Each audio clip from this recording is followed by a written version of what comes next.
Halo sobatku semua. Siapa di sini yang pernah merasa jadi menantu yang tulus, tapi disia-siakan?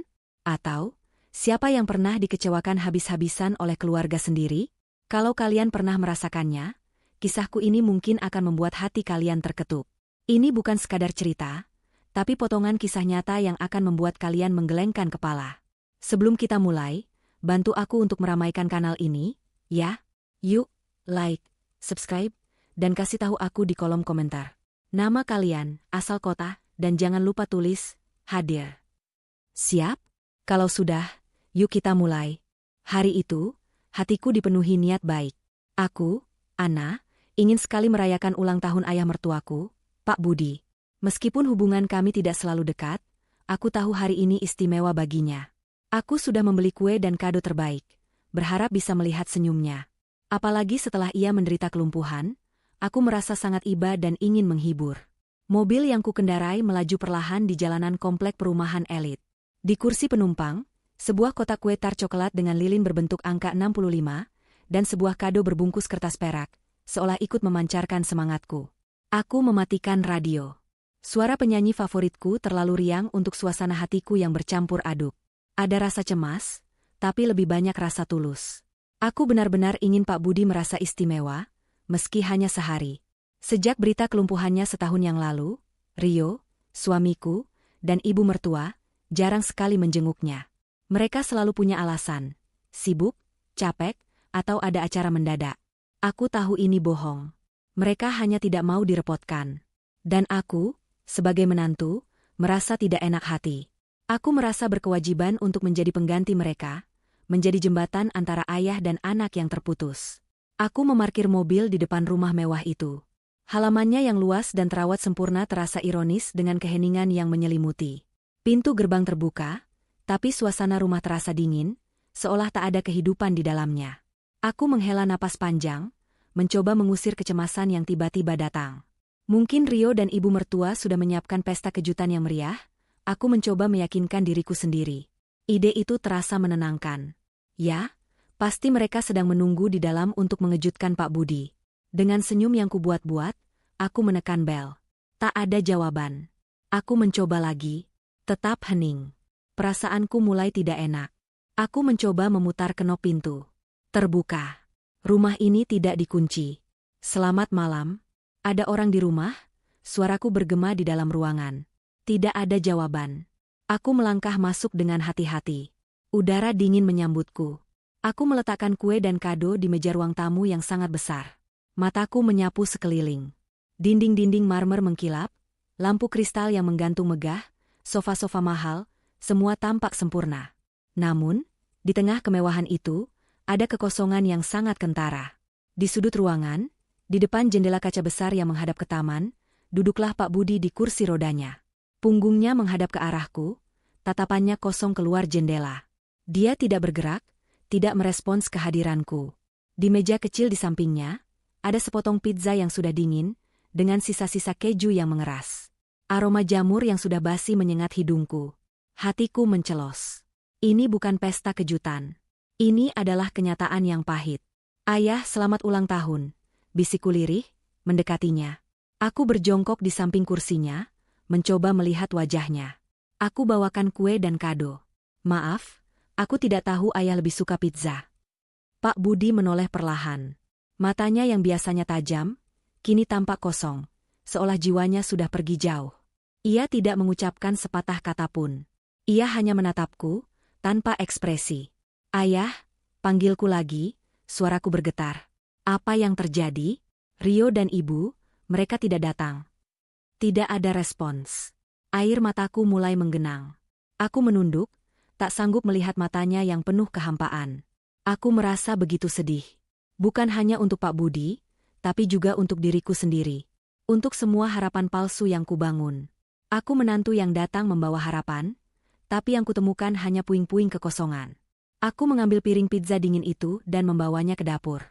Aku ingin menghidangkan sesuatu yang lebih layak untuknya. Namun, kulkas di rumah itu nyaris kosong. Hanya ada beberapa botol air mineral dan buah-buahan layu. Ternyata, bukan hanya kasih sayang yang absen di rumah ini, tapi juga kebutuhan dasar. Aku kembali ke ruang tamu dengan segelas air putih hangat. Aku mencoba memberikan kehangatan yang tidak bisa diberikan oleh rumah ini. Aku menawarkannya kepada Pak Budi. Dia hanya menerima tanpa melihat. Ayah, ingat tidak? Dulu, waktu ulang tahunku, ayah dan ibu mertua membuatkan pesta kejutan yang meriah. Ada banyak teman-temanku. Ayah bahkan menyanyikan lagu, Selamat Ulang Tahun, dengan suara yang sumbang. Aku mencoba membuat lelucon, berharap bisa melihat seulas senyum di wajahnya. Dia tetap diam. Aku menghela napas frustrasi. Aku merasa seperti berbicara dengan dinding. Aku kembali ke meja, mengambil ponselku. Aku mencari-cari foto lama, foto keluarga kami saat masih sering berkumpul. Foto Rio yang tersenyum lebar, ibu mertua yang merangkulku dengan erat, dan Pak Budi yang tertawa lepas. Ayah, lihat ini, kataku, menunjukkan layar ponselku kepadanya. Ini foto saat kita semua makan malam di restoran Italia favorit kita. Ayah bilang, masakan di sana tidak seenak masakan ibu. Haha. Ia hanya menatap gambar itu sekilas, lalu kembali menatap keluar jendela. Matanya, yang tadinya kosong, kini seperti menahan sesuatu. Ada kilatan yang samar, tapi aku tidak yakin. Aku merasa sangat putus asa. Semua usahaku sia-sia. Aku sudah datang jauh-jauh, membawa niat baik, membawa harapan, tapi yang kudapat hanyalah keheningan yang mematikan. Aku merasa seperti menelan pil pahit. Aku adalah menantu yang diperlakukan seperti pengasuh, dan bukan bagian dari keluarga. Saat itu, ponselku berdering nyaring. Aku melirik layar. Nama Rio tertera di sana. Aku menghela napas, merasa lega sekaligus jengkel. Akhirnya, dia menelepon. Aku berharap dia akan menanyakan kabar ayahnya, atau meminta maaf karena tidak bisa datang. Halo, Rio, sapaku. Anna, apa kabar? Sayang? Aku telepon karena penasaran, kamu sudah sampai di rumah ayah, kan? Suaranya terdengar ceria, terlalu ceria. Sudah, Rio. Aku sudah di sini. Aku bersama ayah sekarang. Jawabku. Aku berharap suaraku bisa menyampaikan sedikit kekesalanku. Wah, baguslah. Ibu juga ada di sini. Kenapa, Bu? Kata Rio. Suara ibu mertua terdengar di latar belakang, disusul tawa renyah mereka berdua. Ya ampun, sayang, kenapa kamu tidak bilang kalau lagi menelepon menantuku? Sahut ibu mertua. Halo, Anna, sambung ibu mertua. Bagaimana di sana? Jangan kaget, ya, kita sekarang lagi di Bali. Pemandangan di sini indah sekali. Kamu harus lihat. Hatiku mencelos mendengar kata-kata itu. Mereka benar-benar di Bali. Aku menoleh ke arah Pak Budi. Tatapannya masih kosong. Bali? Tanyaku. Kalian liburan? Tentu saja. Kita sudah lama tidak berlibur. Jawab Rio dengan bangga. Aku mau mengirimkan fotonya. Nih, kamu harus lihat. Pantainya indah sekali. Kita lagi di villa mewah. Loh? Rio, ibu, hari ini ulang tahun ayah. Kataku, mencoba mengingatkan mereka. Suaraku bergetar.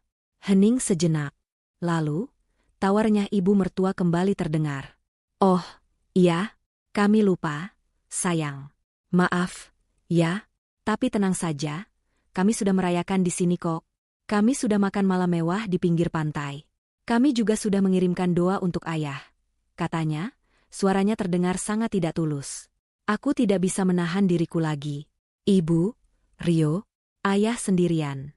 Tidak ada yang menemaninya. Aku menemukan pizza dingin di mejanya.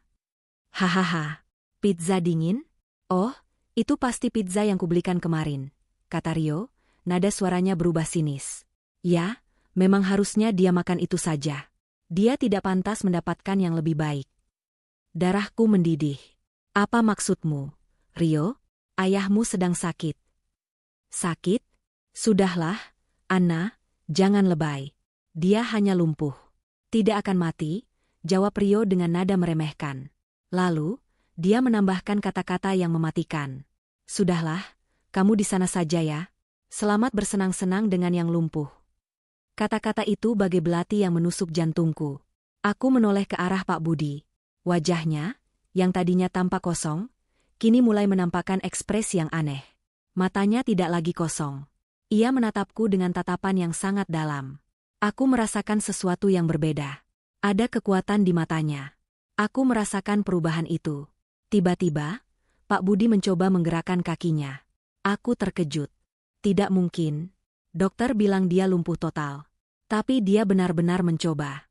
Dan perlahan, seolah semua ototnya tiba-tiba kembali berfungsi, dia berhasil berdiri dari kursi rodanya. Kakinya, yang seharusnya tak berdaya, kini menopang tubuhnya dengan sempurna. Aku menjatuhkan ponselku. Telepon dari Rio dan ibu mertua masih terhubung. Tapi aku tidak peduli. Aku hanya bisa menatap Pak Budi, yang kini berdiri tegak di depanku. Ia tidak lagi menatap keluar jendela. Ia menatapku. Lalu, ia menatap ponselku yang tergeletak di lantai, yang masih memancarkan suara tawa Rio dan ibu mertua dari Bali. Anna. Panggilnya. Suaranya tidak lagi serak. Suaranya penuh kekuatan. Ayah. Jawabku, tak sanggup mengucapkan kata-kata lain.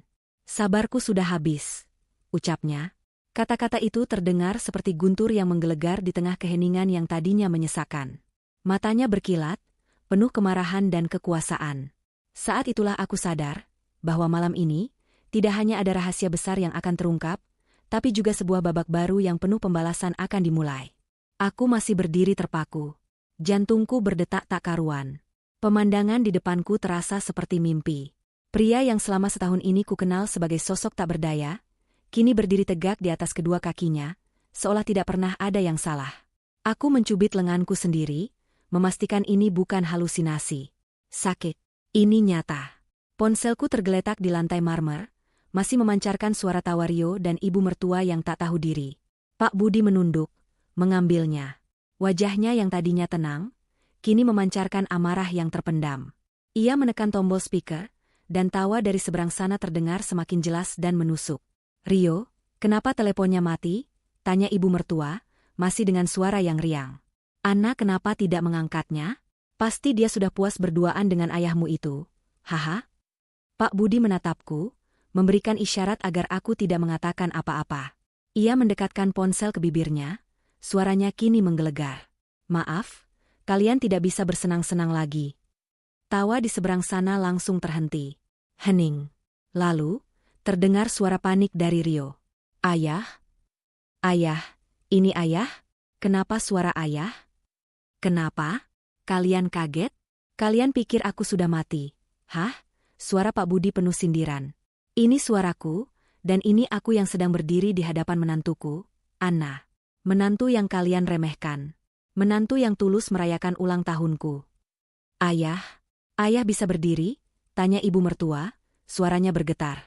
Ayah, kenapa? Kenapa? Tanya Pak Budi lagi, kini dengan nada yang lebih dingin dan tajam. Kalian yang harusnya menjawab. Kenapa? Kenapa kalian tega meninggalkan ayahmu sendiri, di hari ulang tahunnya, hanya dengan sepotong pizza dingin? Suasana di seberang sana hening. Aku bisa membayangkan wajah pucat Rio dan ibu mertua. Mereka mungkin saling pandang, tidak tahu harus menjawab apa. Pak Budi mematikan panggilan itu, lalu menoleh ke arahku.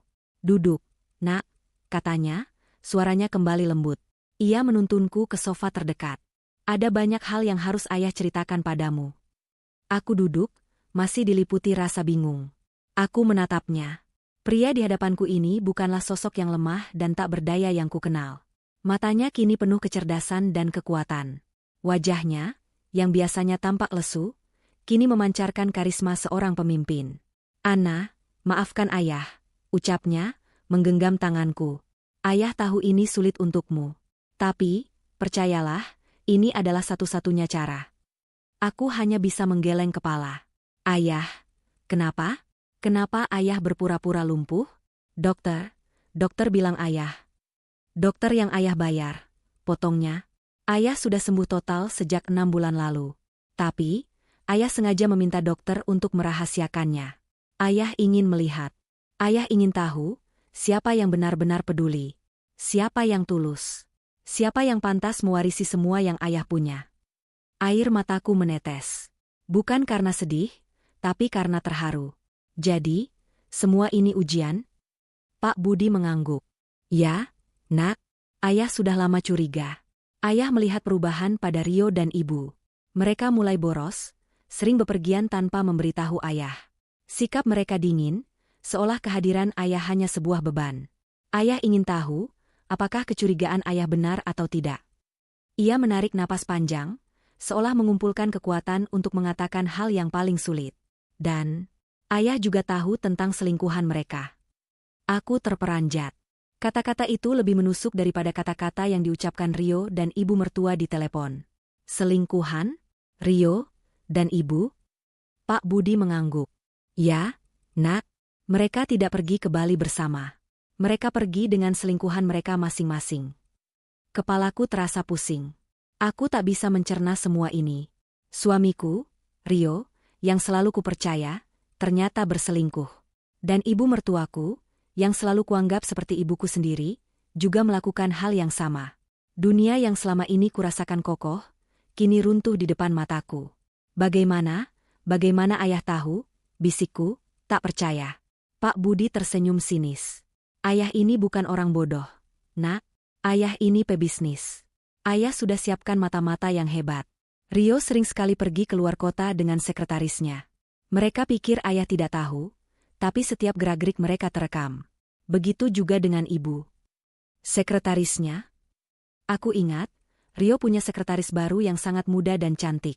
Aku tidak pernah menaruh curiga, karena Rio meyakinkanku bahwa mereka hanya sebatas rekan kerja. Ya, Nak, wanita itu bernama Luna.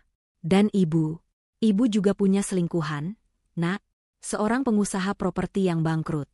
Ibu selalu membantunya dengan uang ayah. Aku merasa mual. Rasanya seperti semua pengkhianatan ini menghantamku sekaligus. Aku tidak hanya dikhianati oleh suamiku, tapi juga oleh ibu mertua. Mereka pergi berlibur dengan pasangan haram mereka, sementara aku, menantu yang tulus, datang sendirian untuk merayakan ulang tahun ayah yang mereka tinggalkan. Mereka menguji kesabaran ayah. Nak, mereka pikir, ayah sudah tak berdaya dan akan mati sebentar lagi. Mereka pikir, semua harta ayah akan jatuh ke tangan mereka. Lanjut Pak Budi, suaranya dipenuhi amarah. Mereka tidak tahu bahwa ayah sudah siapkan rencana. Ayah ingin melihat seberapa jauh mereka akan bertindak. Dan hari ini, mereka sudah melewati batas. Aku tidak tahu harus merasa apa. Ayah, kataku, air mataku mengalir deras. Aku merasa bodoh. Aku tulus, tapi mereka memanfaatkan ketulusanku. Pak Budi mengusap air mataku. Kamu tidak bodoh, Nak. Kamu adalah satu-satunya orang yang tulus di keluarga ini. Ayah melihatnya. Ayah melihat bagaimana kamu merawat ayah, bagaimana kamu khawatir saat ayah sakit, bagaimana kamu selalu mencoba menjadi jembatan antara ayah dan anak-anak ayah. Tapi, mereka bukan anak-anak lagi, Nak. Lanjutnya, suaranya kini dingin. Mereka adalah serigala berbulu domba. Mereka hanya memikirkan uang. Mereka hanya memikirkan diri mereka sendiri. Pak Budi mengambil ponselnya. Aku melihatnya menekan beberapa tombol. Wajahnya serius. Ia menelepon seseorang. Halo, Pak Herman? Iya, saya. Tolong segera bekukan semua rekening atas nama Rio dan Sandra. Sekarang juga. Aku terkejut. Sandra adalah nama ibu mertua. Jadi, dia benar-benar akan melakukannya? Membekukan semua rekening mereka? Rio dan ibu mertua, yang sedang berlibur di Bali, akan tiba-tiba kehilangan semua akses ke uang mereka? Baik, Pak. Saya akan segera urus. Jawab seseorang di seberang sana. Pak Budi menutup telepon. Ia menatapku dengan tatapan yang tegas. Ana, hari ini, pengkhianatan mereka sudah terungkap. Tapi, pembalasan ayah, baru saja dimulai. Aku menatapnya, takjub. Pria ini bukan hanya sosok ayah mertua yang tulus, tapi juga seorang pebisnis yang kejam dan tak kenal ampun. Ia adalah seorang pria yang tidak pernah bermain-main dengan perasaannya. Ayah akan pastikan mereka menyesal. Ayah akan pastikan mereka merasakan apa artinya kehilangan segalanya. Katanya, suaranya dipenuhi dendam. Mereka meninggalkan ayah dan merayakan ulang tahun dengan orang lain? Baik. Ayah akan pastikan mereka tidak bisa merayakan apapun lagi.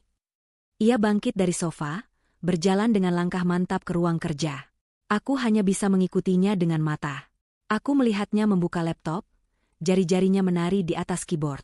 Aku tidak tahu apa yang sedang ia lakukan, tapi aku yakin, ini akan menjadi akhir dari segalanya bagi Rio dan ibu mertua. Dan di tengah keheningan yang mencekam, aku menyadari satu hal.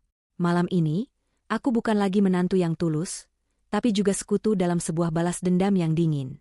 Aku tidak tahu apa yang akan terjadi selanjutnya, Tapi aku tahu satu hal, ini adalah awal dari babak baru dalam hidupku. Babak yang penuh kejutan, pengkhianatan, dan pembalasan yang akan membuat mereka berlutut.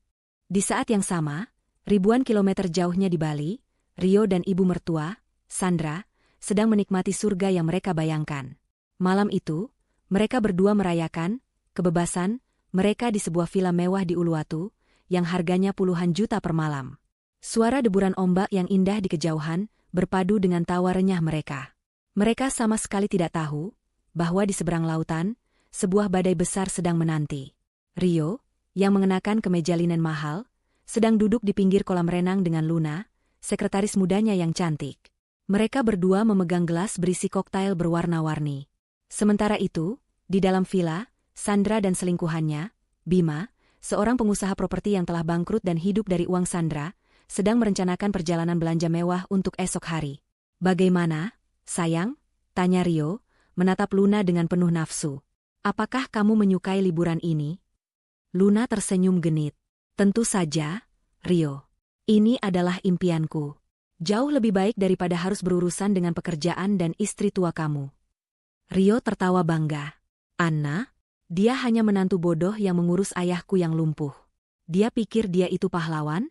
Haha, dia tidak tahu bahwa dia hanyalah pembantu yang ayahku butuhkan." "Lebih baik kamu fokus padaku saja," kata Luna, memainkan kemeja Rio. "Lupakan mereka. Mereka tidak penting. Yang penting, kita punya uang untuk hidup mewah seperti ini." "Benar sekali," jawab Rio, menyesap koktailnya. "Ayah sudah mau mati, dan setelah itu, semua hartanya akan jadi milikku. Aku akan tinggalkan Anna, dan kita akan menikah. Kita akan keliling dunia dan hidup mewah selamanya." Di dalam villa, Sandra juga sedang berbicara dengan Bima dengan nada yang sama sombongnya. "Tenang saja, Bima. Meskipun perusahaanmu bangkrut, aku akan pastikan kamu hidup mewah. Ayahku itu sudah tua, dia tidak akan bertahan lama. Dan yang terpenting, dia tidak akan tahu kalau kita sering keluar bersama." "Dia bahkan tidak tahu kalau kita di sini sekarang?" tanya Bima, matanya berbinar-binar melihat kemewahan di sekelilingnya. Sandra tertawa meremehkan. "Dia? Oh, dia bahkan tidak tahu kalau aku berselingkuh darinya selama bertahun-tahun. Dia terlalu sibir dengan penyakitnya. Dia hanya bisa duduk di kursi roda dan menunggu ajal. Dia pikir dia bisa menguji kita dengan berpura-pura lumpuh? Pria itu bodoh sekali." Mereka berempat kemudian pergi ke salah satu restoran paling mahal di Bali. Malam itu, mereka memesan makanan dan minuman termahal. Mereka tertawa, bercerita, dan merayakan masa depan yang mereka bayangkan. Ketika waktunya membayar, Rio mengambil kartu kreditnya dan memberikannya kepada pelayan. "Tolong tagih ke sini," katanya, dengan bangga. Pelayan menggesekkan kartu itu. Namun, kartu itu ditolak. "Maaf, Pak, kartu Anda ditolak," kata pelayan itu dengan sopan. Rio mengerutkan kening. "Hah? Ditagih lagi? Mungkin mesinnya rusak." Pelayan itu menggesekkan kartu itu lagi. Sekali lagi, ditolak. "Maaf, Pak.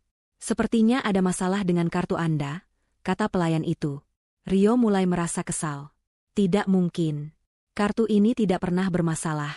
Coba gesek kartu yang ini."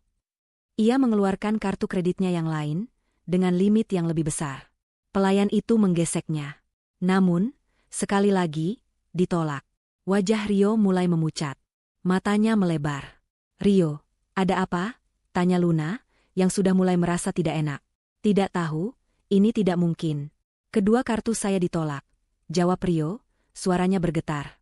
Sandra, yang duduk di seberang meja, tertawa sinis. "Rio, kamu ini kenapa? Jangan bercanda. Ayo, bayar saja. Atau biar aku yang bayar." Sandra mengeluarkan kartu kreditnya dan memberikannya kepada pelayan. Pelayan itu menggeseknya, dan ditolak. Sandra menggesek kartu yang lain, ditolak lagi. Wajahnya yang tadinya sombong, kini berubah menjadi pucat pasi. "Tidak mungkin. Ini tidak mungkin." "Bu, kenapa?" tanya Bima, yang sudah mulai panik. "Kartu kreditku juga ditolak," teriak Sandra. "Semua kartuku." Keempatnya saling pandang. Kepanikan mulai merayap di antara mereka. Mereka mencoba menelepon bank, tapi karena sudah larut malam, tidak ada yang menjawab. Rio dan Sandra mencoba menghubungi rekening mereka secara online, tapi akses mereka dibekukan. Mereka tidak bisa masuk. Ayah, ayah, teriak Rio, menyadari sesuatu. Ayah yang melakukannya. Dia pasti yang membekukan rekening kita. Rio mencoba menelepon ayahnya. Tapi tidak ada jawaban. Dia mencoba menelepon Anna, tapi teleponnya sudah tidak aktif. Mereka mulai berdebat. Ini semua salahmu, Rio. Kamu yang mengajakku ke sini, teriak Sandra. Salahku? Kamu yang selalu memprovokasiku. Kamu yang bilang ayah tidak penting lagi. Balas Rio, matanya penuh amarah. Kalian berdua, diam, teriak Bima. Sekarang bagaimana? Kita tidak bisa membayar tagihan restoran ini. Dan kita tidak punya uang tunai. Panik mulai melanda. Mereka berempat berdiri di tengah restoran mewah itu, wajah mereka pucat pasi. Mereka tidak punya uang untuk membayar, dan tidak bisa menghubungi siapapun. Mereka yang tadinya penuh dengan tawa dan kebahagiaan, kini diliputi ketakutan. Ini tidak mungkin, gumam Sandra, air matanya mulai menetes. Rio mencoba menelepon ayahnya lagi. Tapi kali ini, teleponnya mati. Ia tidak bisa lagi menghubunginya. Ia menyadari bahwa ini bukan lagi lelucon. Ini adalah kenyataan. Dan kenyataan itu sangat menakutkan. Mereka panik dan bingung, mencari cara untuk keluar dari situasi ini. Namun, tidak ada jalan. Mereka yang tadinya tertawa dan merayakan kebebasan mereka, kini terjebak di tempat yang mereka anggap surga. Dan di seberang sana, di rumah mewah yang sepi, Pak Budi, sang ayah yang lumpuh, dan menantunya, Anna, menyaksikan kehancuran mereka dengan senyum yang puas. Mereka tidak tahu bahwa ini hanyalah awal. Awal dari balas dendam yang akan mengubah hidup mereka selamanya. Bagaimana ini? Aku tidak punya uang tunai, teriak Rio, suaranya bergetar. Wajahnya yang tadinya sombong, kini dipenuhi keringat dingin. Ia menatap Luna, yang kini tidak lagi tersenyum genit. Wajahnya sama paniknya. Kamu, kenapa tidak bawa uang tunai? Tanya Luna, suaranya penuh kekesalan. Ia mengambil tasnya yang bermerek, tas yang harganya lebih dari 1 unit mobil, dan mengobrak-abrik isinya. Hanya ada beberapa lembar uang kecil, tidak cukup untuk membayar tagihan makan malam mewah yang mencapai puluhan juta. Mana aku tahu ayah akan melakukan ini, balas Rio, membentak. Ia menoleh ke arah Sandra, yang juga tampak putus asa. Jangan salahkan aku, teriak Sandra, air matanya mulai mengalir. Aku juga tidak tahu. Dia sudah gila. Dia sudah tua, tapi masih bisa membuat rencana busuk seperti ini. Ibu juga bodoh, balas Rio. Kenapa kartu ibu juga bisa dibekukan? Diam. Kalian berdua, teriak Bima, yang duduk di samping Sandra. Ia mengambil tasnya, sebuah tas kulit murah yang jauh berbeda dari tas Luna. Ia mencari-cari uang tunai, tapi hasilnya sama. Hanya ada beberapa lembar uang receh. Wajahnya yang tadinya penuh kebanggaan, kini memerah karena malu. Permisi, Bapak, Ibu, suara sopan manajer restoran memecah perdebatan mereka. Ia adalah seorang pria parubaya yang tenang, namun tatapannya tajam. Maaf, tapi saya harus meminta Anda untuk membayar tagihan. Saya tidak ingin membuat keributan, tapi ini sudah larut malam. Rio menghela napas, mencoba menenangkan dirinya. Maaf, Pak, ada kesalahan teknis. Saya akan menelepon bank saya sekarang juga. Anda tunggu sebentar, ya? Manajer itu tersenyum kecil. Kami sudah mencoba, Pak. Sepertinya ada masalah dengan seluruh rekening Anda. Bukan hanya kartu Anda yang ditolak, tapi juga sistem kami tidak bisa mengakses rekening Anda. Ada masalah, ya? Atau? Ia menghentikan ucapannya, matanya menatap tajam ke arah Bima. Atau Anda tidak bisa membayar? Bima, yang merasa terpojok, memalingkan wajah. Apa maksudmu? Aku punya banyak uang. Oh, ya? Kenapa Anda tidak bisa membayarnya?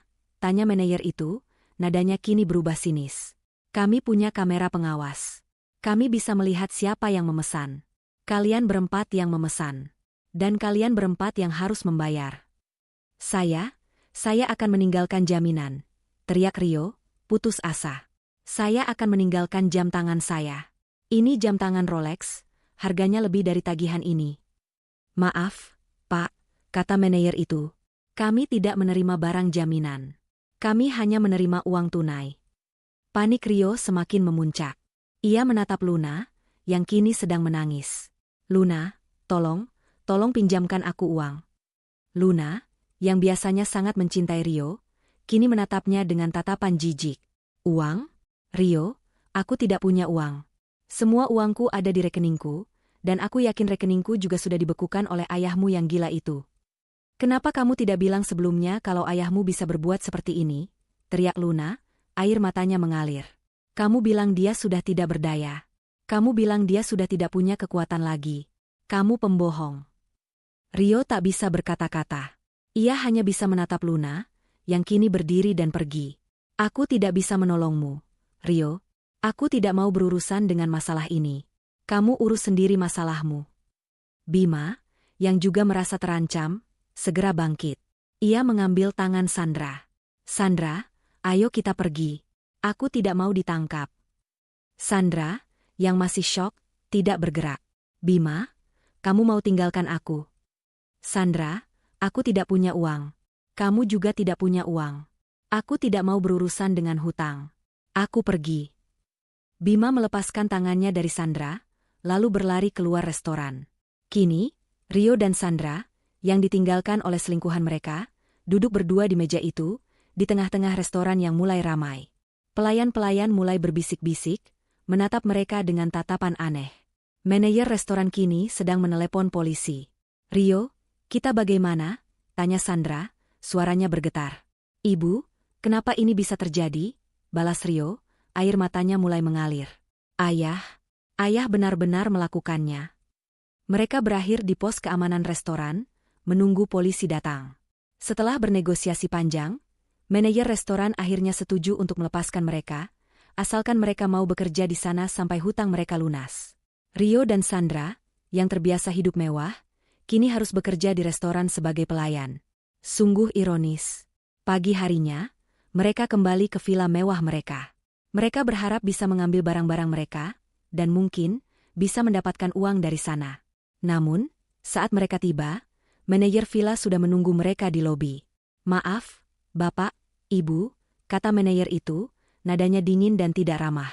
Pembayaran Anda untuk villa ini sudah ditolak. Kami tidak bisa membiarkan Anda masuk. Semua barang-barang Anda sudah kami sita, sebagai jaminan. Kami akan mengembalikan barang-barang itu jika Anda sudah membayar semua tagihan Anda. Apa? Apa-apaan ini? Teriak Rio, tidak percaya. Anda tidak bisa melakukan ini. Kami ini tamu. Anda adalah tamu yang tidak membayar. Pak, balas manajer itu, tatapannya penuh penghinaan. Kami sudah mencoba menghubungi rekening Anda, tapi tidak bisa. Kami sudah menelepon bank Anda, tapi tidak ada jawaban.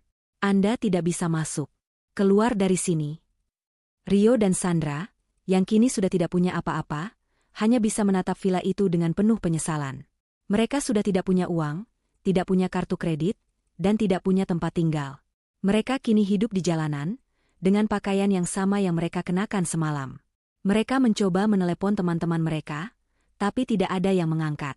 Mereka mencoba menghubungi kolega-kolega mereka, tapi semua teleponnya langsung diputus. Mereka tidak tahu bahwa Pak Budi, sang ayah yang lumpuh, sudah membuat rencana yang lebih kejam lagi. Ia sudah menyebarkan rumor tentang kebangkrutan Rio, dan tentang bagaimana mereka tidak bisa membayar hutang mereka.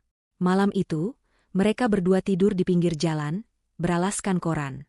Mereka yang tadinya tidur di kasur mewah, kini harus tidur di atas aspal yang dingin. Mereka, yang tadinya makan malam mewah, kini harus mengemis makanan dari orang-orang. Ini semua salahmu, Rio, teriak Sandra, menangis. Kamu yang mengajakku ke sini. Kamu yang bilang ayahmu tidak berdaya. Aku membencimu. Aku membencimu. Rio, yang kini sudah tidak punya apa-apa, hanya bisa menangis. Maafkan aku, Bu. Aku tidak tahu kalau ayah sejahat ini. Aku pikir dia benar-benar lumpuh. Mereka tidak bisa lagi menyalahkan orang lain. Mereka harus menghadapi kenyataan. Dan kenyataan itu sangat pahit. Mereka yang tadinya hidup mewah, kini harus hidup sebagai gelandangan. Dan semua ini, hanya dalam waktu 24 jam. Pagi harinya, mereka berdua akhirnya berhasil menghubungi seorang teman lama Rio yang kasihan melihat mereka. Teman itu akhirnya meminjamkan mereka uang untuk membeli tiket pesawat ekonomi ke Jakarta. Mereka tiba di Bandara Soekarno-Hatta dengan wajah lelah, pakaian yang kusut, dan hati yang hancur. Mereka yang tadinya pergi dengan pesawat kelas 1, kini kembali dengan pesawat ekonomi. Mereka yang tadinya pergi dengan mobil mewah, kini harus naik taksi biasa. Mereka tidak tahu bahwa di rumah mewah yang sepi, Pak Budi dan Ana sudah menunggu mereka.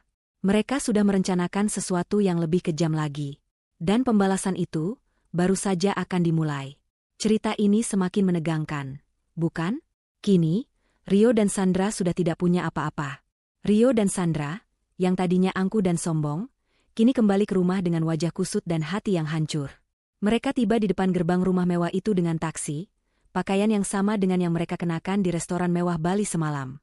Bau keringat, kepanikan, dan sedikit aroma makanan basi melekat di baju mereka. Mereka yang tadinya pergi dengan kemeja linen mahal dan gaun sutra, kini terlihat seperti gelandangan. Rio membayarkan taksi dengan uang yang dipinjamkan oleh temannya. Sisa uang itu kini hanya cukup untuk membeli 1 bungkus rokok dan sebotol air mineral. Mereka tidak bisa lagi masuk dengan sombong. Rio, yang biasanya menekan bel dengan jempol, kini mengetuk pintu dengan hati-hati.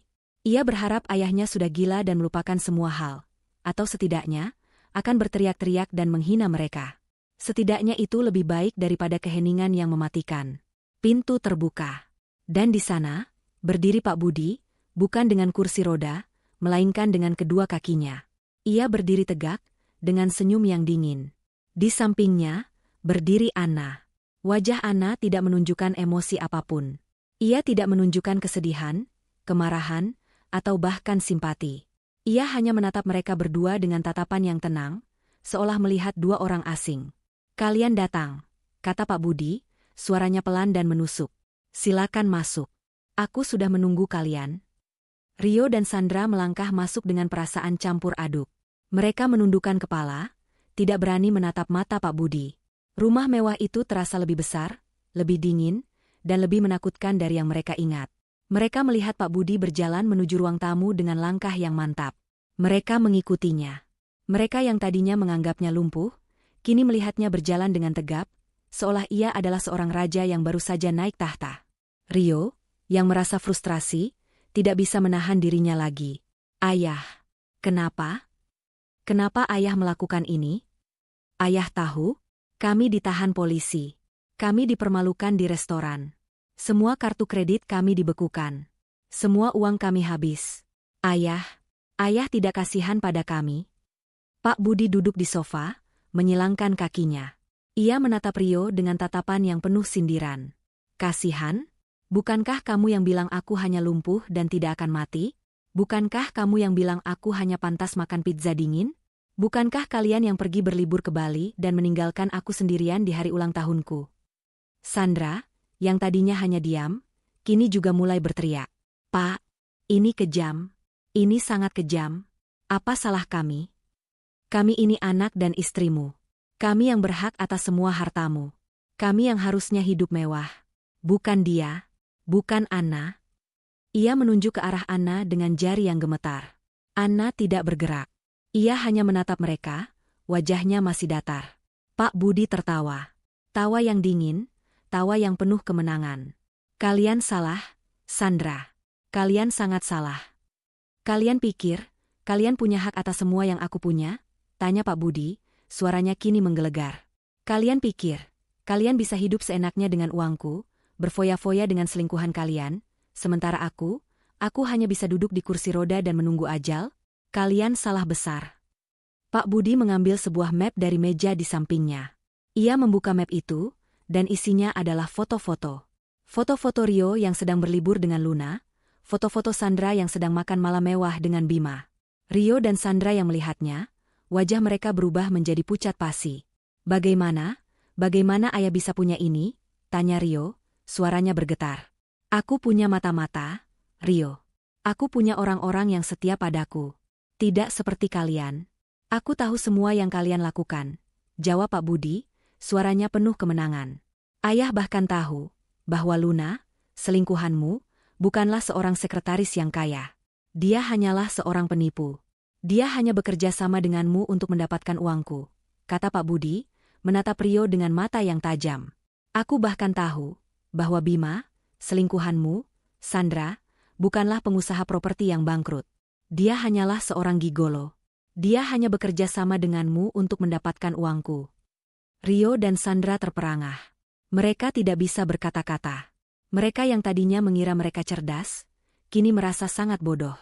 Mereka yang tadinya mengira mereka mengendalikan permainan, kini sadar bahwa mereka hanyalah pion dalam rencana besar Pak Budi. Ayah tahu, lanjut Pak Budi, kalian sudah kehabisan uang. Kalian sudah tidak punya apa-apa. Kalian tidak punya pekerjaan, tidak punya uang, tidak punya kartu kredit, tidak punya rekening bank. Kalian tidak punya apa-apa. Dan kalian tahu, Pak Budi tersenyum, senyum yang sangat kejam, semua itu sudah direncanakan.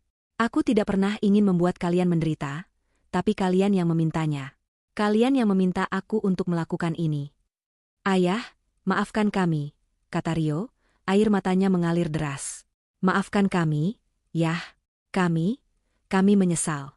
Kami tidak akan mengulanginya lagi. Tidak ada kata maaf, kata Pak Budi, nadanya sangat dingin. Kalian tidak menyesal. Kalian hanya menyesal karena rencana kalian gagal.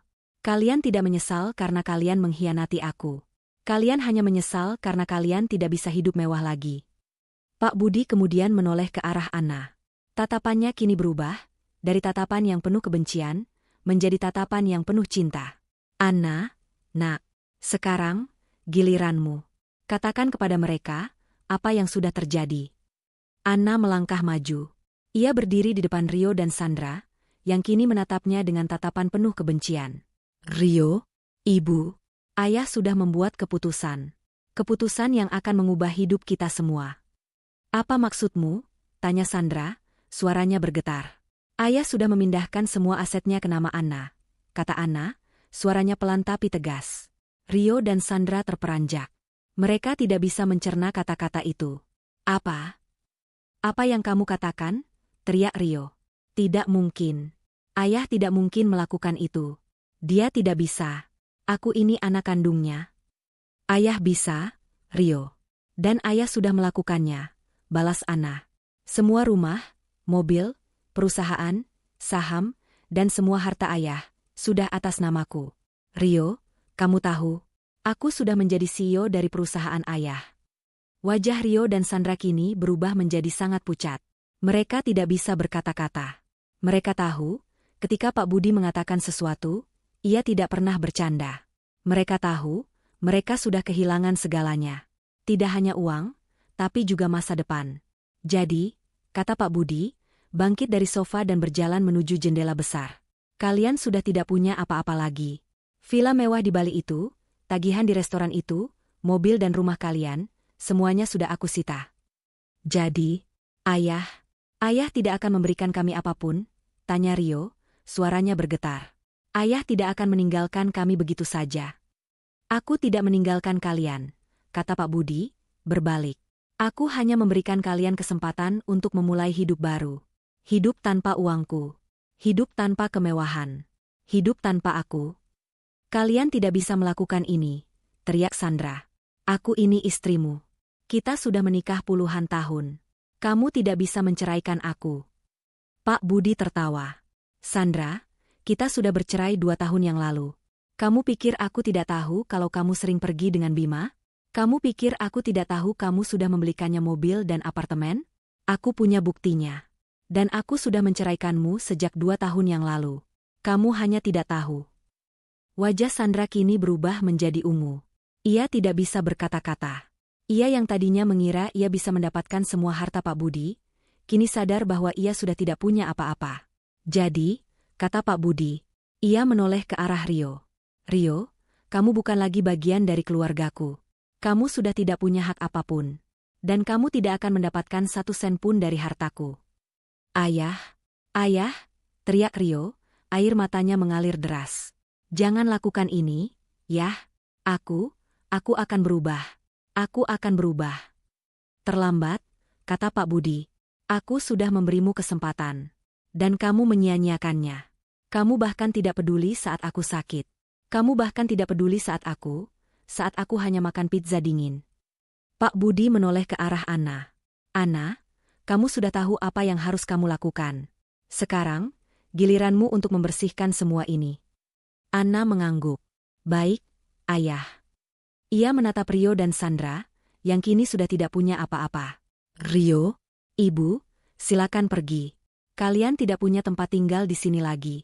Dan kalian tidak akan mendapatkan apapun dari sini. Kamu tidak bisa melakukan ini, teriak Sandra. Kamu hanya menantu. Kamu tidak punya hak.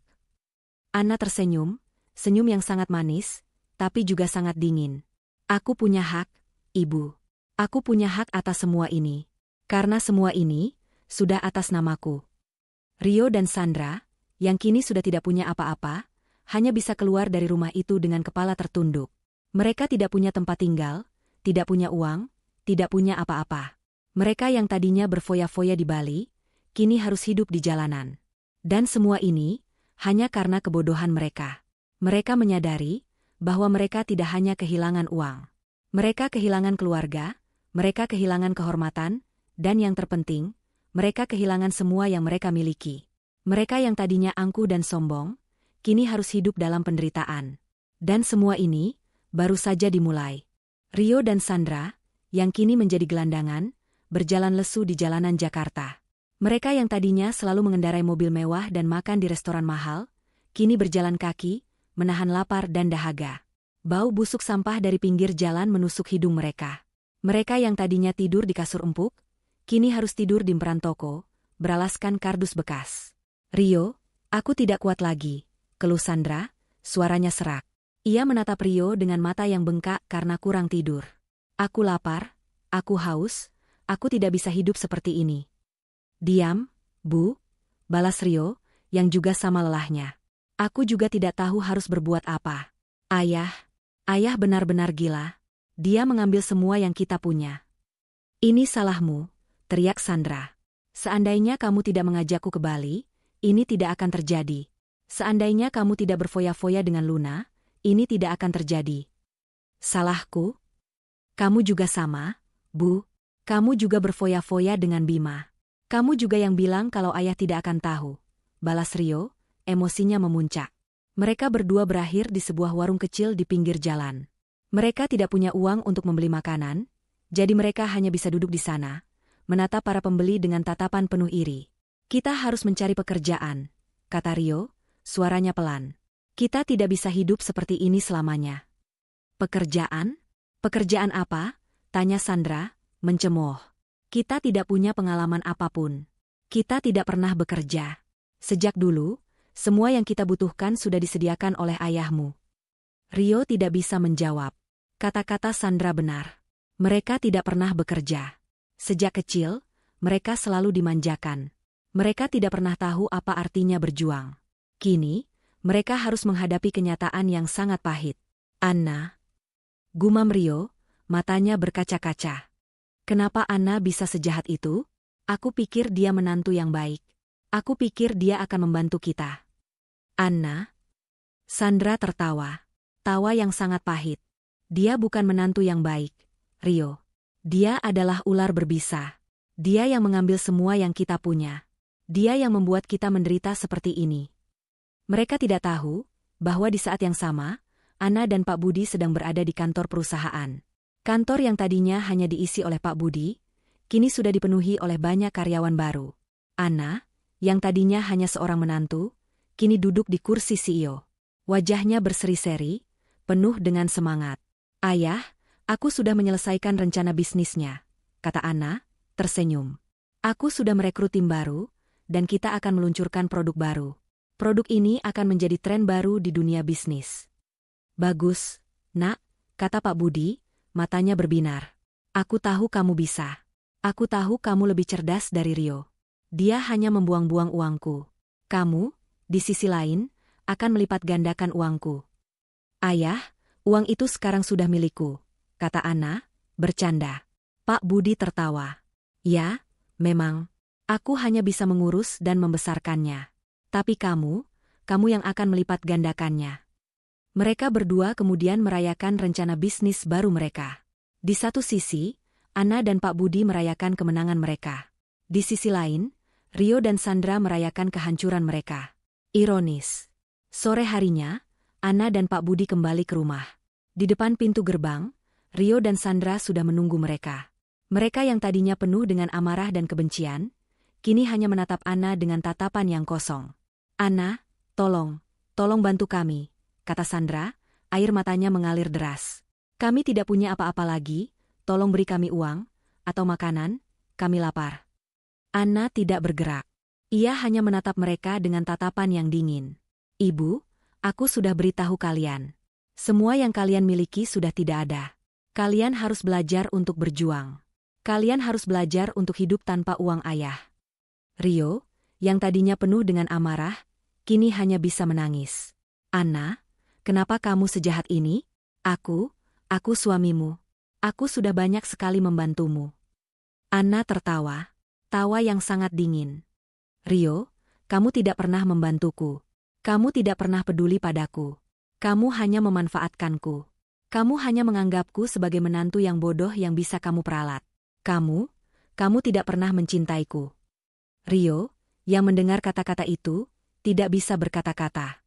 Ia hanya bisa menundukkan kepala. Semua kata-kata yang diucapkan Anna benar. Ia tidak pernah mencintai Anna. Ia hanya mencintai uang Anna. "Rio, Sandra, kalian harus pergi dari sini," kata Pak Budi, suaranya tegas. "Aku tidak ingin melihat kalian lagi. Aku sudah muak dengan kalian. Pergi dari sini." Rio dan Sandra, yang sudah tidak punya apa-apa, hanya bisa pergi dari sana. Mereka berjalan lesu di jalanan yang gelap, tanpa tujuan. Mereka yang tadinya penuh dengan harapan, kini hanya punya penyesalan. Dan semua ini baru saja dimulai. Hujan deras mengguyur kota Jakarta. Rio dan Sandra, yang kini sudah benar-benar menjadi gelandangan, meringkuk kedinginan di bawah jembatan layang. Kardus yang menjadi alas mereka sudah basah kuyup, dan bau amis air got bercampur dengan aroma keringat mereka. Sandra, yang tubuhnya tidak terbiasa dengan penderitaan, menggigil hebat. Rio, yang tadinya kuat, kini terlihat lebih rapuh dari sebelumnya.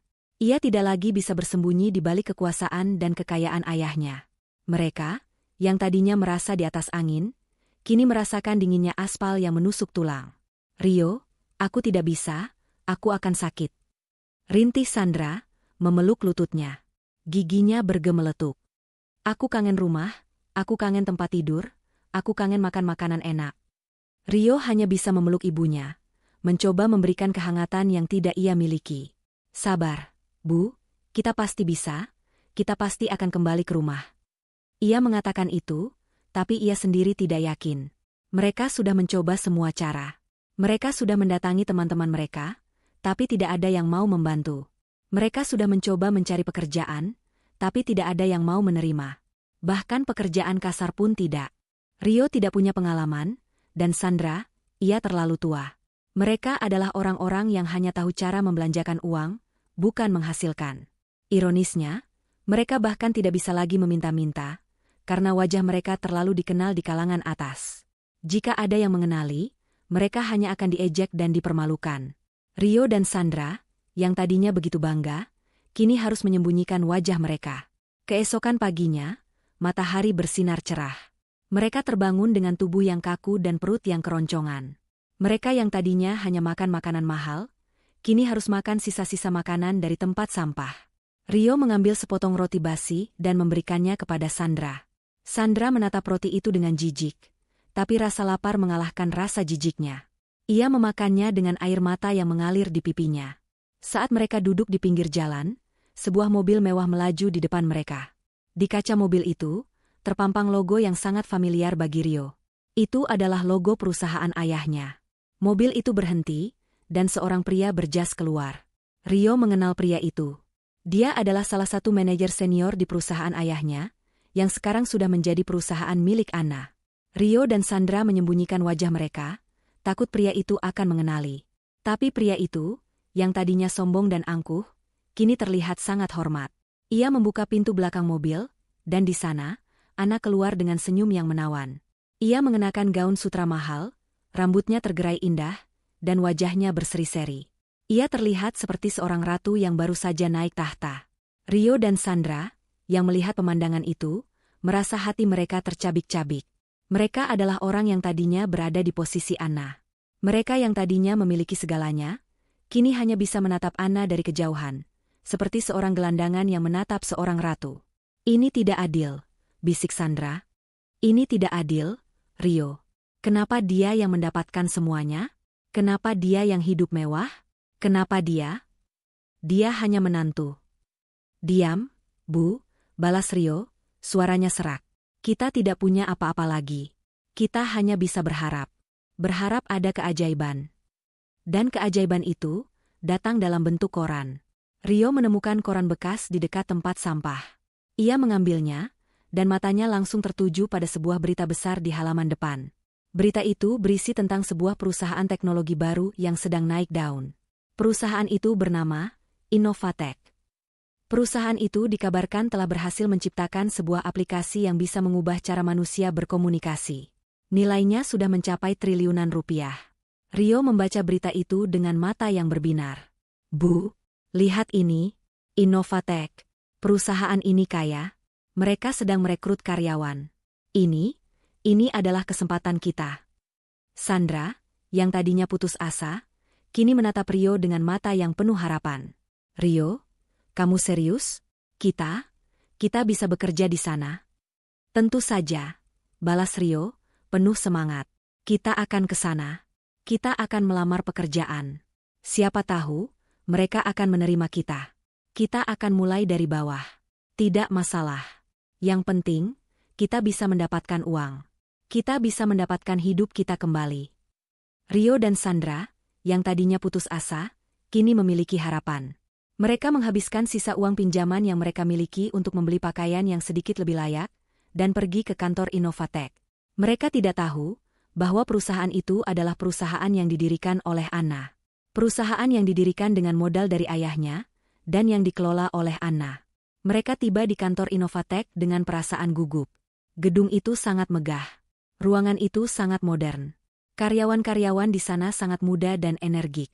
Rio dan Sandra, yang tadinya merasa kaya, kini merasa sangat kecil. Mereka duduk di ruang tunggu, menunggu giliran wawancara. Mereka melihat para pelamar lain, yang semuanya terlihat lebih cerdas dan lebih kompeten dari mereka.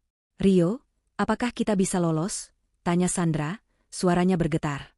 Tentu saja, Bu, balas Rio, mencoba meyakinkan ibunya, meskipun ia sendiri tidak yakin. Kita punya nama besar. Kita punya pengalaman di dunia bisnis. Kita akan lolos. Namun, ia lupa. Mereka hanya punya nama, tapi tidak punya reputasi. Mereka hanya punya pengalaman membuang-buang uang, bukan menghasilkan. Beberapa jam kemudian, giliran mereka datang. Mereka masuk ruang wawancara, dan di sana, seorang manajer senior menunggu mereka. Manajer itu adalah orang yang sama dengan yang keluar dari mobil Anna tadi pagi. Rio dan Sandra terkejut. Kalian, kenapa kalian di sini? Tanya manajer itu, tatapannya dingin. Kami melamar pekerjaan. Jawab Rio, suaranya bergetar. Pekerjaan? Tanya manajer itu, mencemooh. Pekerjaan apa? Rio, kamu tidak punya pengalaman. Kamu hanya tahu cara membuang-buang uang. Dan ibu juga tidak punya pengalaman. Tapi, kami bisa belajar, kata Sandra, memohon. Kami sangat membutuhkan pekerjaan ini. Maaf, kata manajer itu, nadanya tegas. Kalian tidak pantas untuk bekerja di sini. Perusahaan kami mencari orang-orang yang tulus, yang cerdas, yang memiliki etika kerja yang baik. Bukan orang-orang seperti kalian. Yang hanya tahu cara membuang-buang uang, yang hanya tahu cara menipu, yang hanya tahu cara mengkhianati. Rio dan Sandra, yang mendengar kata-kata itu, merasa malu. Wajah mereka memerah. Mereka tidak bisa berkata-kata. Mereka menyadari bahwa reputasi mereka sudah hancur. Tidak hanya di hadapan keluarga mereka, tapi juga di mata orang-orang yang mengenal mereka. Sekarang, silakan pergi, kata manajer itu, dan jangan pernah kembali. Rio dan Sandra keluar dari kantor Innovatech dengan kepala tertunduk. Mereka tidak punya harapan lagi. Mereka yang tadinya berpikir mereka sudah menemukan jalan keluar, kini sadar bahwa mereka sudah berada di dalam perangkap. Mereka yang tadinya berpikir mereka bisa mengelabui dunia, kini sadar bahwa dunia sudah tahu siapa mereka. Dan dunia tidak mau memaafkan mereka. Mereka berjalan di jalanan yang ramai, tanpa tujuan. Mereka yang tadinya penuh dengan semangat, kini hanya punya putus asa. Dan di saat itu, sebuah mobil mewah berhenti di depan mereka. Jendelanya terbuka, dan Pak Budi, sang ayah yang lumpuh, menatap mereka dengan tatapan yang dingin. Di sampingnya, Ana tersenyum, senyum yang sangat manis, tapi juga sangat dingin. "Kalian berdua," kata Pak Budi, "ayah sudah bilang, kalian tidak punya apa-apa. Dan sekarang, kalian harus menerima kenyataan ini. Kalian tidak bisa lagi lari dari dosa-dosa kalian." Rio dan Sandra, yang tidak bisa berkata-kata, hanya bisa menatap Pak Budi dan Ana, yang kini terlihat sangat berkuasa. Mereka yang tadinya meremehkan mereka, kini harus berlutut di hadapan mereka. Dan semua ini, baru saja akan dimulai. Rio dan Sandra, yang kini terhimpit dalam keputusasaan, tidak tahu harus kemana lagi. Setelah ditolak mentah-mentah dari perusahaan yang didirikan Ana, satu-satunya harapan mereka adalah mendapatkan bantuan dari Pak Budi. Meskipun mereka tahu ayah mereka kejam, mereka berharap ia masih memiliki sedikit belas kasihan. Mereka yang tadinya penuh kesombongan, kini harus menelan harga diri mereka dan memohon. Mereka meminjam ponsel seorang pejalan kaki dan mulai mencoba menelepon Pak Budi. Tolong biarkan aku bicara dengannya sebentar. Ini sangat penting," kata Rio, dengan suara yang bergetar. Pejalan kaki itu, yang merasa kasihan, menyerahkan ponselnya. Rio menekan nomor ayahnya, tangannya gemetar. Nada sambung yang berdering terasa seperti detak jantungnya sendiri. Setelah beberapa detik, sebuah suara yang dingin dan tegas terdengar. "Ya? Ayah, ini Rio. Ayah harus bantu kami. Kami tidak punya apa-apa lagi. Kami lapar. Kami tidur di jalanan," teriak Rio, air matanya mengalir deras. Hening sejenak. Lalu, suara Pak Budi kembali terdengar, namun kali ini nadanya lebih dingin dari sebelumnya. "Apakah kamu pikir aku tidak tahu? Apakah kamu pikir aku tidak melihat? Aku tahu semua yang kalian lakukan. Ayah, kami menyesal. Kami benar-benar menyesal. Kami akan berubah. Ya, kami akan bekerja keras. Kami akan melakukan apapun yang ayah mau. Tolong, tolong bantu kami," teriak Rio, memohon. "Menyesal?" kata Pak Budi, suaranya dipenuhi sindiran. "Kamu tidak menyesal, Rio. Kamu hanya menyesal karena kamu gagal. Kamu tidak menyesal karena kamu sudah mengkhianati aku. Kamu hanya menyesal karena kamu tidak bisa lagi hidup mewah. Aku tahu kamu tidak akan pernah berubah. Kamu hanya akan berpura-pura baik saat kamu butuh sesuatu." Rio tidak bisa berkata-kata. Kata-kata ayahnya bagaikan belati yang menusuk jantungnya. Ia tahu ayahnya benar. Ia tidak benar-benar menyesal. Ia hanya butuh uang. Ia hanya butuh hidupnya kembali. "Tolong, kami sudah tidak punya siapa-siapa lagi. Kami tidak punya tempat tinggal. Kami tidak bisa hidup seperti ini," kata Sandra, mengambil ponsel dari tangan Rio.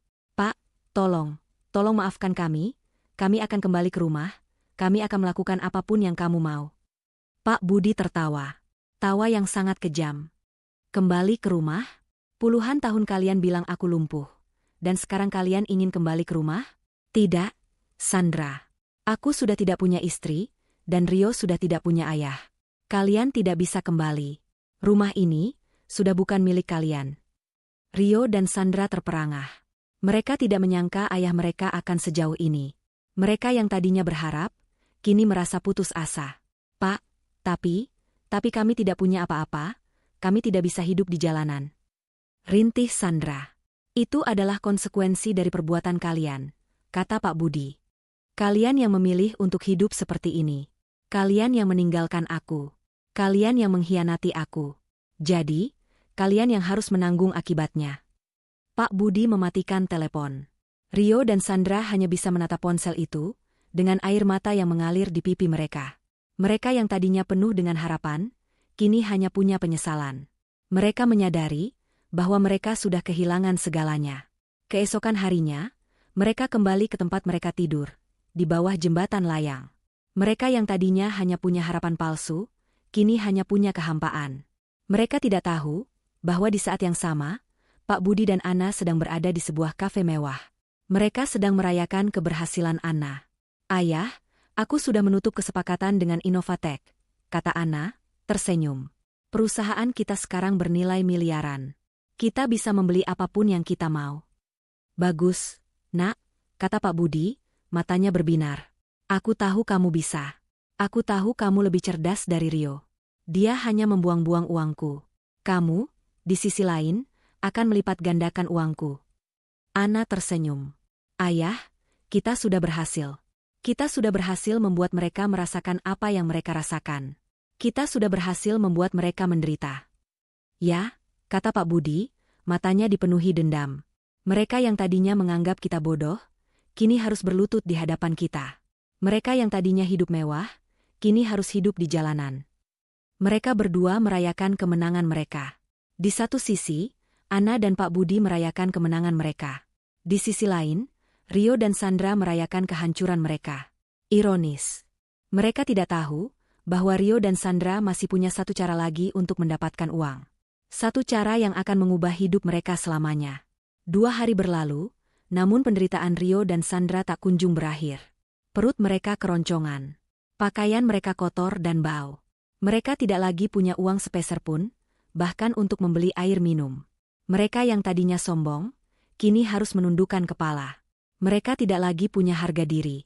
Bu, aku tidak kuat lagi, bisik Rio, suaranya nyaris tak terdengar. Ia menatap ibunya dengan tatapan kosong. Kita harus melakukan sesuatu. Aku tidak mau mati di sini. Sandra, yang tadinya hanya bisa menangis, kini menatap Rio dengan mata yang tiba-tiba berbinar. Rio, aku ingat sesuatu. Apa, Bu? Apa yang Ibu ingat? Tanya Rio, penuh harap. Dulu, ayahmu pernah bercerita padaku, kata Sandra, suaranya bergetar. Dia bilang, dia pernah membeli sebuah lukisan kuno dari seorang kolektor di Eropa. Lukisan itu sangat mahal. Lukisan itu tersembunyi di dalam brankasnya.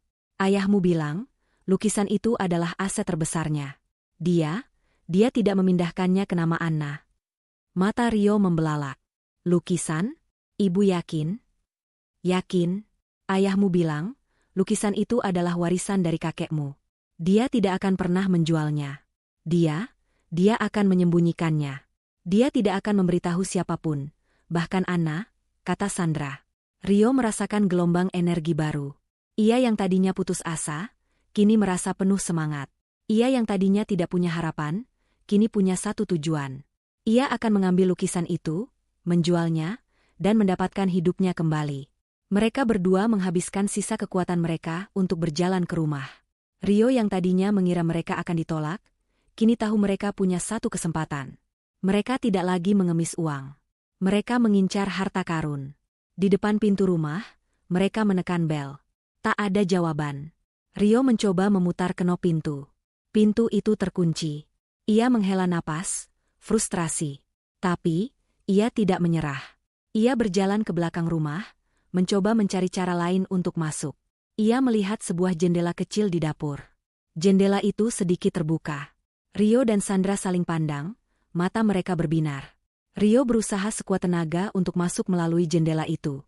Ia yang tadinya hanya tahu cara menghamburkan uang, kini harus menggunakan otot-ototnya.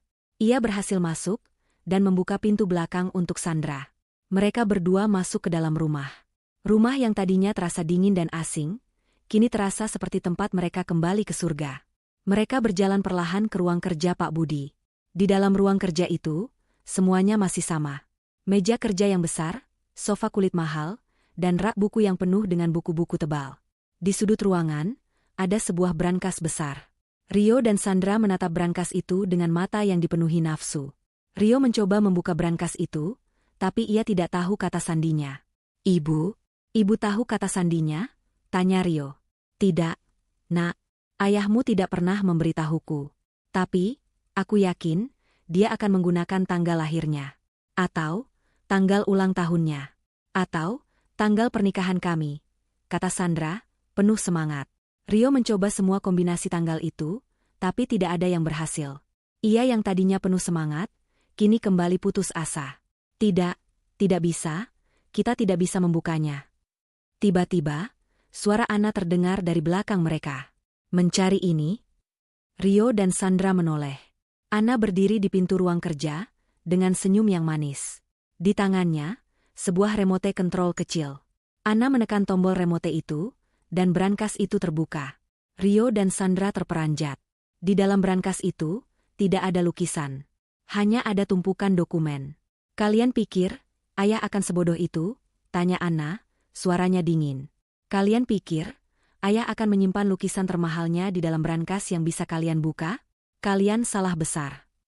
Lukisan itu? Tanya Rio, suaranya bergetar. Lukisan itu sudah dijual, Rio, kata Anna, tersenyum. Ayah sudah menjualnya sejak 2 tahun yang lalu. Uangnya, sudah ayah berikan padaku. Uang itu yang ayah gunakan untuk mendirikan Innovatek. Ayah tahu, kamu dan ibu tidak akan pernah tahu tentang lukisan itu. Ayah tahu, kamu akan mengira lukisan itu masih ada di sini. Ayah tahu, kamu akan datang ke sini. Rio dan Sandra terperangah. Rencana mereka, yang tadinya mereka pikir sempurna, ternyata adalah bagian dari rencana Pak Budi. Mereka yang tadinya mengira mereka cerdas, kini sadar bahwa mereka hanyalah pion dalam permainan yang sudah lama dimainkan. Anna, tolong maafkan kami, kata Rio, berlutut. Aku tahu aku salah. Aku akan melakukan apapun yang kamu mau. Aku akan bekerja keras. Aku akan menjadi suami yang baik. Aku akan berubah. Anna menatapnya dengan tatapan yang dingin. Rio, kamu tidak akan pernah berubah. Kamu hanya menyesal karena kamu gagal. Kamu hanya butuh uang. Kamu tidak peduli padaku. Kamu hanya peduli pada dirimu sendiri. Anna, teriak Sandra, memohon. Jangan lakukan ini. Aku ibumu, aku yang melahirkanmu. Ibu sudah tidak punya anak. Ibu sudah memilih untuk pergi dengan Bima. Ibu sudah memilih untuk meninggalkan kami, balas Anna, suaranya penuh kekecewaan. Sekarang, kalian harus menerima konsekuensinya. Kalian tidak punya apa-apa lagi. Dan kalian tidak akan mendapatkan apapun. Rio dan Sandra, yang tadinya penuh dengan harapan, kini hanya punya penyesalan. Mereka menyadari bahwa mereka tidak hanya kehilangan uang. Mereka kehilangan kehormatan, mereka kehilangan keluarga, dan yang terpenting, mereka kehilangan semua yang mereka miliki. Mereka yang tadinya sombong dan angkuh, kini harus berlutut di hadapan orang yang tadinya mereka remehkan. Sekarang, pergilah, kata Anna, menunjuk ke pintu. Dan jangan pernah kembali. Rio dan Sandra, yang sudah tidak punya apa-apa, hanya bisa keluar dari rumah itu dengan kepala tertunduk. Mereka berjalan di jalanan yang gelap, tanpa tujuan. Mereka yang tadinya penuh dengan harapan, kini hanya punya kehampaan. Dan di saat itu, sebuah mobil mewah berhenti di depan mereka. Jendelanya terbuka, dan Pak Budi, sang ayah yang lumpuh, menatap mereka dengan tatapan yang dingin. Di sampingnya, Anna tersenyum, senyum yang sangat manis, tapi juga sangat dingin. Kalian berdua, kata Pak Budi, ayah sudah bilang, kalian tidak punya apa-apa. Dan sekarang, kalian harus menerima kenyataan ini. Kalian tidak bisa lagi lari dari dosa-dosa kalian. Rio dan Sandra, yang tidak bisa berkata-kata, hanya bisa menatap Pak Budi dan Anna, yang kini terlihat sangat berkuasa. Mereka yang tadinya meremehkan mereka, kini harus berlutut di hadapan mereka. Dan semua ini, baru saja akan dimulai. Mereka tidak tahu bahwa ini adalah awal dari akhir. Mereka tidak tahu bahwa pembalasan yang sesungguhnya belum dimulai. Mereka tidak tahu bahwa Anna dan Pak Budi sudah merencanakan sesuatu yang lebih kejam lagi. Pak Budi tertawa. Tawa yang kali ini bukan tawa kejam, melainkan tawa kemenangan yang penuh kepuasan. Ia memandang Rio dan Sandra, yang berdiri gemetar di depan mobil mewahnya, seperti dua patung yang rapuh. Dulu, kalian bilang aku lumpuh, kata Pak Budi, suaranya terdengar jelas, tanpa ada keraguan sedikitpun. Kalian menganggapku tidak berdaya, mudah ditipu, dan tidak bisa melakukan apa-apa. Kalian menganggapku sebagai beban, bukan ayah. Sandra yang mendengar hal itu hanya bisa menangis. Pak, tolong, kami tidak bermaksud begitu. Tidak bermaksud, potong Pak Budi. Kalian membuktikan sebaliknya. Kalian merampas segalanya dariku, bahkan harga diriku. Dan sekarang, lihatlah. Kalian yang tidak punya apa-apa, kalian yang tidak berdaya. Kami sudah mendapatkan apa yang kami inginkan, lanjut Anna, mencondongkan tubuhnya ke depan. Ayah sudah membuktikan bahwa ia tidak lumpuh, dan aku sudah membuktikan bahwa aku tidak bodoh. Kami berdua sudah berhasil, dan kalian harus menanggung akibatnya. Ini adalah akhir dari permainan, kata Pak Budi. Pergilah. Pergilah dan hiduplah dengan konsekuensi dari perbuatan kalian.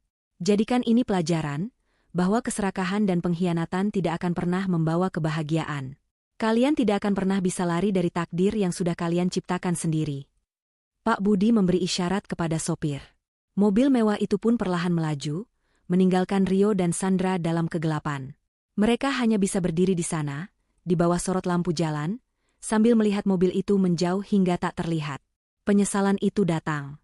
Bukan karena mereka kehilangan uang, melainkan karena mereka kehilangan segalanya.